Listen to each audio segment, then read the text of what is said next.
Mardi, Tozaki tellement béni, mercredi béni, jeudi béni, vendredi béni. Et aujourd'hui aussi nous serons bénis par la grâce de Dieu.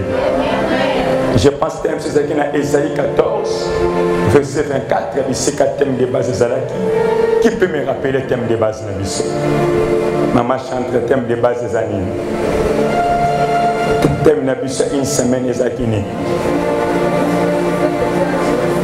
Ce que Dieu agirait, ça arrivera. Ce que Dieu a décidé, s'accomplira. Tout ça, Bandimaboya, Agangi, Amen. Ça va pas mourir. Au dernier thème de base, c'est ça qui est. Elle va penser qu'il t'aime maintenant, ça qui n'a pas. Alléluia. Et le thème d'Angeza, très compliqué mais très simple. L'église de Philadelphie et l'église de Laodicée. L'église de Philadelphie et l'église de Laodicée. Ce thème d'Angeza, il faut savoir se positionner pour vivre la gloire de Dieu. L'église de Philadelphie et l'église de Laodicée. Sous thème Ezali, il faut savoir se positionner. Pourquoi on a thème Esaïe 14, verset 24. C'est que l'Éternel a décidé de Koko Kisama, quelle que soit la tempête. Mais pour Obika, accomplissement ensemble, il y a des principes. Le lot, tout ça dans Apocalypse chapitre 3, les versets 7 à 8. Apocalypse chapitre 3, les versets 7 à 8. Sur Apocalypse chapitre 3, les versets 14. On a beaucoup de temps à 22, mais pour le verset 14, pour le temps 14 à 16.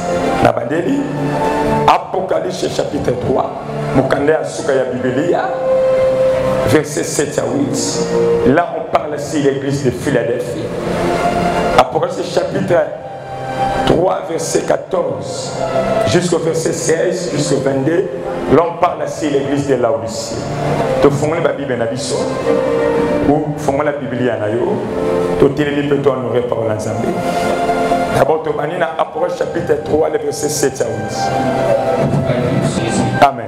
Écrit à l'ange de l'église de Philadelphie. Bakomi na mwange ya église à Philadelphie. Voici ce que dit le sang. Tala omo santo azali koloba. Le véritable. Oyo foma azali na bosolo na kati. C'est lui qui a les clés de David. Moto ya simbi fongo la David. C'est lui qui ouvre et personne ne ferme les mains. Moto soka fongoli moto kanga azalite. C'est lui qui ferme et personne ne verra. Et moto soka kangi pe moto ko fongola azalite. Je connais tes œuvres. Na yebi misala na yo. Voici. Tala. Parce que tu as peu de puissance. Malgré la yebi misala no mozana problème nguye zali mokie. Et que tu as gardé ma parole. Mais malgré nguye mokie loko na sepe na kati na tu as gardé ma parole. Et que tu n'as pas renié mon nom. Et loko na sepeli malgré peu de puissance tu as gardé ma parole. Pe wangani kombo na nga Yesu te. J'ai mis devant toi une porte ouverte. Comme bombi liloba na nga pe wangani ngate na tcheli boso na yo ekuke moka ko fongwama. Que personne ne peut fermer. Moto mota ko iko kanga yango. Parole du Seigneur. Liloba na nzambe to betima boss. Après chapitre 3, verset 14 jusqu'au verset 16, tu peux s'arrêter là. Écrit à l'ange de l'église de Laodicée. On parle de l'église de Philadelphie et l'église de Laodicée. Ce que tu as une bande d'église, écrit à l'ange de l'église de Philadelphie. Écrit à l'ange de l'église de Laodicée. Ange, ce n'est pas l'ange qui vient de l'Éternel. Et c'est dit mon sale ensemble. Il peut être un pasteur, il peut être un prophète, il peut être un apôtre. Amen. Ok. Voici ce que dit Amen. Amen. Les témoins fidèles et véritables. Témoin solo et pas le kuta et ça la carte. Les commencements de la création de Dieu. Azali et bandeli pesuka. Je connais tes œuvres. Verset 15. Faut la Bible est à la verset 15. Après chapitre 3 le verset 15. Nayebi misala na yo écrivez. Bamo et ont répété écrit à l'ange de l'église de Philadelphie. Comment? Je connais tes œuvres. Comment? Ce sont des phrases qui se répètent. Quand tu lis la Bible, il faut se poser des questions. Pourquoi? Comment? Quand est-ce?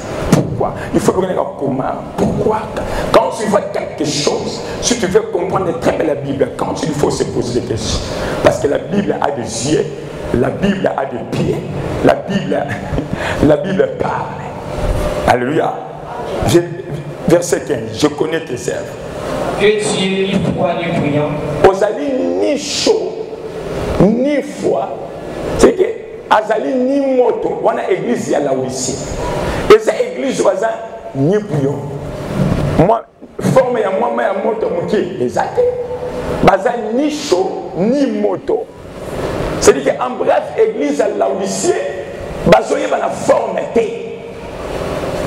Avancez. Ainsi parce que tu es tiède. Ozali tiède, c'est-à-dire qu'il y a un mot qui chaud, bouillon, tiède. C'est que Azan a trois identités. Azan maya moto, yamakasi. Azan maya moto ya moki. Azan ma lili. Les mêmes images, Azan mais ça trois identités.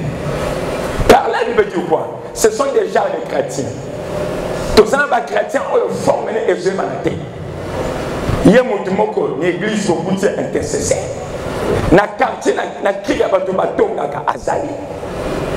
Il y a une maman qui connaissent, mais dans le quartier, sur la zone où on a la Tarapola, il dit Azali ni chaud, ni froid, ni bouillon. Azali va la former. Même ceux qui ont dit que l'évangélisation dans son cas, son était bizarre dans ma pays dans le quartier.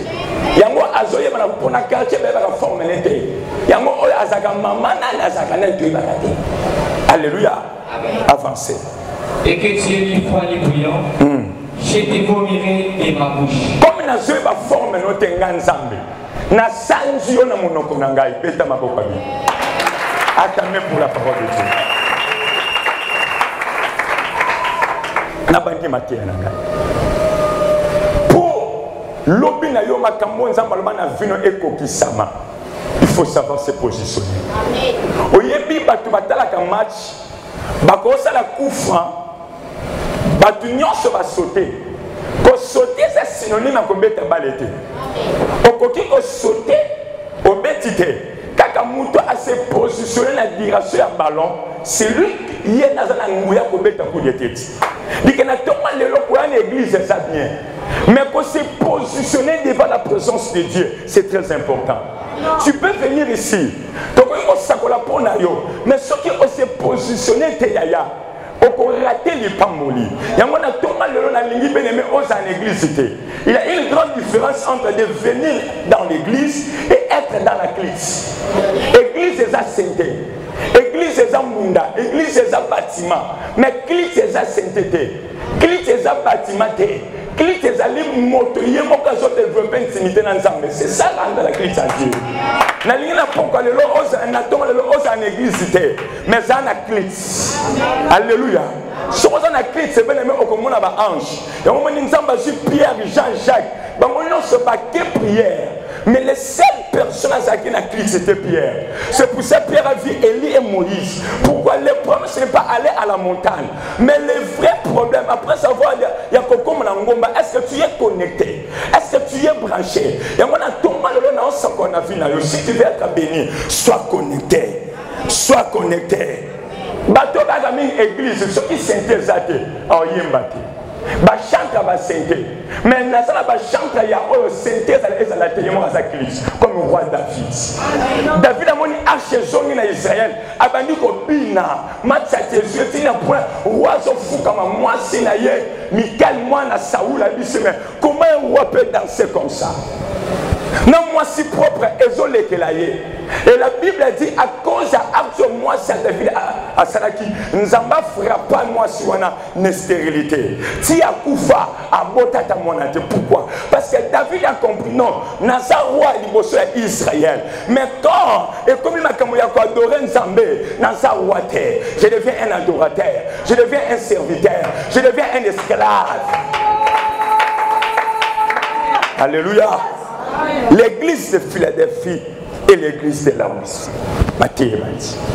Quand je parle à l'église de Philadelphie et l'église de Laodicée, je vais nous parler simplement, bien aimé, dans le temps que nous sommes, nous avons déjà les deux types d'églises. Église à Philadelphie, na église à Laodicée. Je veux plus parler si le caractère il y a l'église. Il y a des chrétiens pour eux aller pas mourir faut pour na église aux sambela. Pour bien les chrétiens de l'eau bolinga kaba sabolité. Kuna moka bimi, ok, kuna moka bimi, ok, kuna na moni moka yena mai, moka yena mungo non. Les médicaments kokende et que personne n'est pas molité. Dans la vie il faut savoir se positionner. Ceux qui osent se positionner bien aimé, tu verras la gloire de Dieu. Alléluia. L'église de la Philadelphie. Parmi les deux églises, entre l'église de la Philadelphie et l'église de Laodicée, la vraie église, c'est l'église de la Philadelphie. Bétama, ma boca bien. Mitra Mutuna, aux chrétiens, il y a église ni. Aux jara chrétiens, il y a église à Laodicée. Aux nzamba, je vais former na été. Babi ni chaud ni froid. Tous les chrétiens église de Philadelphie.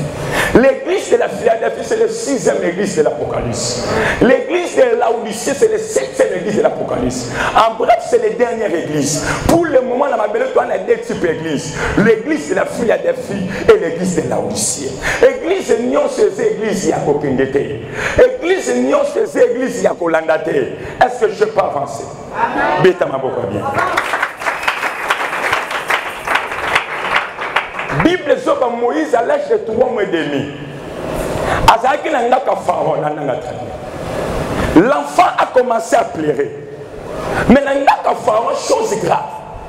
Tout était là. Mais il y avait quelque chose, sauf le repas de Moïse. Moïse à l'âge de 3 mois et demi. Moi, c'est à Pharaon, ta fille à Pharaon, à l'ocôte Moïse. Bible zoba Pharaon n'a pas la royale. L'enfant a commencé à pleurer. Baluki repas qu'on peut sa moine ezate. Ba mouliger ezalaki.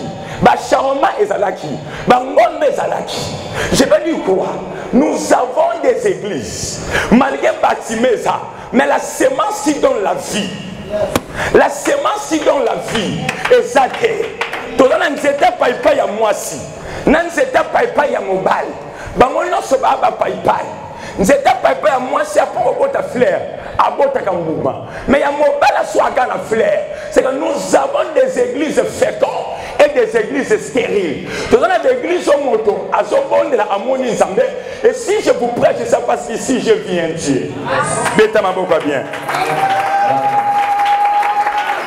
Nous avons un pasteur qui est stérile, nous avons un fécond. Ce qu'il faut savoir se positionner. Il y a des pour oser prier. Mais les parce que tu es sous l'alliance de quelqu'un. Mais les hommes n'abandonnez pas vos ensembles. Pourquoi? Parce que dans 4 ensembles, nous avons placé ange moko. Dans ce qu'on a pas calé l'eau. Moto asa fidèle. Na ange tonga ensemble nanga tombola ye. Moto asa botosi. Na ange batata nzamba tombola ye. Moto azo sala nzambe sanko isali maku. Moto azo beti sabiso motema te na bipe nzamba lokotayo. Alléluia. Oh, ce que tu as décidé, ça arrivera. Il y a eu un commenté parce que ta façon de marcher aux autres de la mabé. Moutou que les autres ça va condition, il y a une selate, bah oulage va kokanango. Détambo bien. On dit écrit à l'ange de l'église de Philadelphie. Le mot Philadelphie veut dire simplement la fraternité, l'amour, la paix, la joie, être ensemble. Et on m'a dit, les disciples dans la chambre haute, ils étaient unis, c'est pour ça qu'on a qui gloire. Et on a ça qu'on est tombé à haut. Sur le moment où Exode 14, 24, vous allez là comme manco. Vous allez là comme manco. Dans le département, va chanter là comme manco. Dans l'intercession, est là comme manco. Dans l'accueil, est là comme manco. Vous allez là pour quantité. Alléluia. Maintenant, on dit dans le verset 8. Nous avons fait sa caractère l'église Yamalam Philadelphie. On dit je connais tes œuvres. Il y a 3 choses qui faisaient la force de l'église de Philadelphie. Premier point, écrivez je connais tes œuvres. Deuxième point, parce que tu as gardé ma parole. Troisième point, parce que tu n'as pas renié mon nom. Les lobes chrétiens, ceux qui sont là, au longo église. Ceux qui professent au longo église. Non, bien aimé, la force de l'église de la Philadelphie. Babi, je connais tes œuvres. naye ko rappeler moto moko azosala nzambe koba kosala nzambe koba kopesa badini koba koliesa groupe de 10 bokoba Dieu vous bénira. Je connais tes œuvres. Yaya misala et ganga amen bien. Le bas offrande et l'on la kufa. Le bas offrande et changera oui ensemble et comme non beta maboko bien. Un jour nous avons bâti mon sakol Esaïe qui n'est pas roi. C'était ainsi dit Yahweh. C'était ainsi dit l'Éternel. Prépare-toi. Dieu m'a envoyé. Tu dois mourir. Roi Balouki. Abandi kota la mire. Abi souviens-toi de moi. N'a pas sa kabadi. N'a pas sa kabofran. Prière ya roi Ezagate na katiba démon. Ezagate na bengani mari de nuit. Abandi ko rappeler nsambe bolamu. Abi kanisanga. Soko zo sala misama na mnetonga. Ata liwe ko telema. Ata asili ya mama. Yula na permanence. Olali na koité. Na chetembate. Na chechete. Na permanence. Bali omona ngulungulu buzoba ni mwana bakolia omona ngulungulu te bako panza libala na hote ya yone tonga bango ewo ba amena masanga jour ya dimanche buzoba ni mwana yama vous verrez la différence entre ce qui me sert et ce qui me sert pas na le bibali na balinga te tu seras béni. Je connais tes œuvres. Église à Philadelphie et église oyo misala bango ezaki malamu. N'a pas rappelé l'église Zoyo. Ce que vous lisez dans Esaïe 14, verset 24, est une prophétie. Et comme en réalité, je connais tes œuvres. Beaucoup de mon salaire nzambe, beaucoup de langue nzambe. La Bible dit ouvrier mérite son salaire. Il y a moto à salite à Goliath. Dans ton cola bakine zaki ou chete ou diate. Liko papa badira na badina loso to sangi so chete ou diate. Même nzambe soko so salate à pambolote. La main qui donne, c'est la main qui reçoit.